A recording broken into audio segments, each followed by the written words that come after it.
हम ये अति पिछड़ों की जो हक की लड़ाई है वो सिर्फ हम लड़ रहे हैं और उसमें कोई भी विपक्ष या पक्ष कोई भी हमारा साथ नहीं दे रहा है।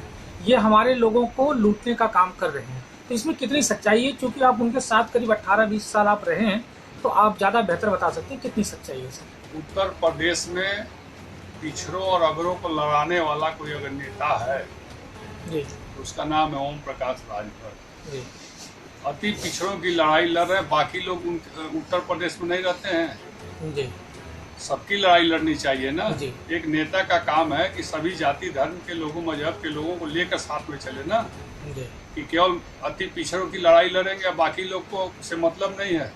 जी और अगर अति पिछड़ों की लड़ाई लड़ रहे हैं तो अगरे और अगरे जाति के लोग उनके साथ क्या कर रहे हैं? उनका झोला ढो रहे हैं। जी उनसे पूछना चाहिए ना कि केवल अति पिछड़ों की लड़ाई लड़ेंगे। मैं भी सुन रहा हूँ, उनका पुत्र लखनऊ से कहता, माननीय ओम प्रकाश राजभर जी अति पिछड़ों के नेता हैं। अरे अति पिछड़ों नेता तो खाली अति पिछड़ों को लेके चलिए और अति पिछड़ों की बात कीजिए, तो फिर अगरे उसमें क्या कर रहे हैं? राजपूत, ब्राह्मण, ठाकुर, बनिया, लाला, बैस, ये सब उसमें क्या कर रहे हैं?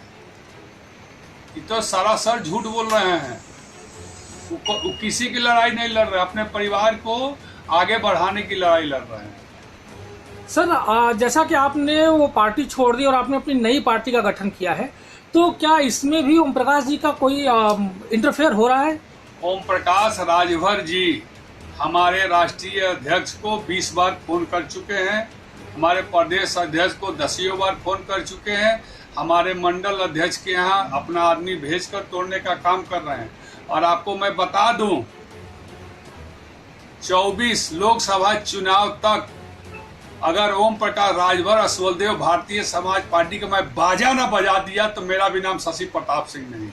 सर, उनका बाजा तो खुद बजा हुआ है, क्योंकि बीजेपी उनको अब अपना साथ लेने के लिए तैयार नहीं है। सपा ने ऑलरेडी तलाक दे दिया है। शशि प्रताप सिंह जिसको छोड़ देगा उसको उत्तर प्रदेश का कोई राजनीतिक दल नहीं लेगा। मैं जिस दिन से छोड़ा हूँ उस दिन से उनका बाजा बजना शुरू हो गया और बचा खुचा 24 लोकसभा चुनाव के पहले उनका बाजा बजा के छोड़ा गया शशि प्रताप सिंह। सर, सुनने में ये भी आ रहा है कि इस समय ओम प्रकाश राजभर मायावती के करीब जाने की कोशिश कर रहे हैं, तो क्या वो बीएसपी ज्वाइन करने वाले हैं या बीएसपी से गठबंधन? देखिए, इनसे गठबंधन कोई नहीं करेगा। इनकी मटिया पलित हो गई है, इनका झूठ का भवसागर खुल चुका है। ये झूठों के सरदार हो गए हैं, ये माफियाओं के सरदार हो गए हैं, ये सब कुछ के सरदार हो गए, ये ठगों के भी सरदार हो गए हैं।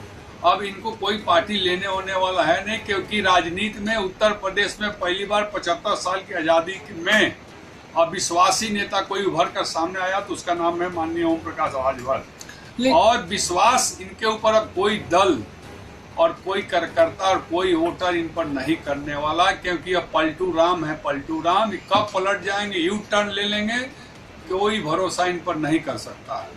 लेकिन सर, अभी हमारे विश्वस्त लोगों सूत्रों से यही पता चला है कि मायावती ने इनके सामने शर्त रखा है कि आप बीएसपी की सदस्यता लोगे तभी हम आपको अपनी पार्टी में सम्मिलित करेंगे। इसमें कितनी सच्चाई है? देखिए, अगर वहाँ उनको अपने परिवार का लाभ दिखाई देगा, पार्टी का लाभ नहीं जी, परिवार का लाभ दिखाई देगा, तो ये बहुजन समाज पार्टी में समाहित भी हो सकते हैं। ये भी आपको बता दूं। तो ऐसा माना जा सकता है कि धीरे धीरे करके सुभाषपा का जो है अब नामो निशान खत्म हो जाएगा। डूबती हुई नाव है सुभाषपा। 2022 के पहले कहते थे भाजपा डूबती हुई नाव है ना, और मैं 2022 के बाद कह रहा हूँ कि सुभाषपा डूबती हुई नाव है, उस पर अब कोई सवारी करने वाला नहीं है और न मिलेगा उनको।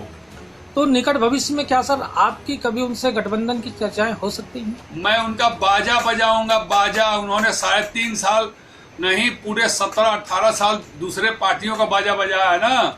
मैं उनका 2024 लोकसभा चुनाव तक मैं उनका बाजा बजा दूंगा। अभी देखते जाइए आगे आगे होता है क्या। धन्यवाद।